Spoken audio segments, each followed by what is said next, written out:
lods! Welcome back to my YouTube channel. So for today's video guys, ito guys, meron tayong clay at gumawa tayo ng mapa ng Muntinlupa. So ayan guys, para may matutunan kayo, clay lang po yung ginagamit natin. So ayan guys, update ko kayo pag natapos na. Ipapakita ko po sa inyo. Ayan. So ayan guys. Bye! So, ayan guys, tapos na po yung mapa ng Muntinlupa. Ayan. Makikita nyo, napakaganda guys. Charot! Ayan, ganito lang po.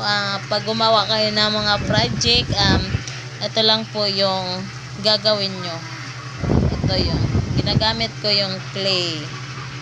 Ayan. Ayan guys.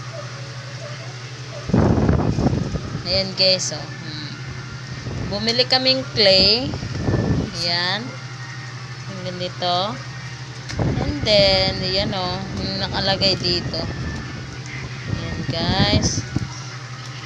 Napakaganda pagkagawa. Ayan, napakalinis. So, ayan guys, hanggang dito na lang magtatapos ang ating video. Sana nagustuhan nyo at sana may natutunan kayo sa aking paggawa ng mapa ng Muntinlupa. Ayan. Mo yan. So, ayan guys. Bye! Sana may natutunan kayo sa aking paggawa. Bye-bye!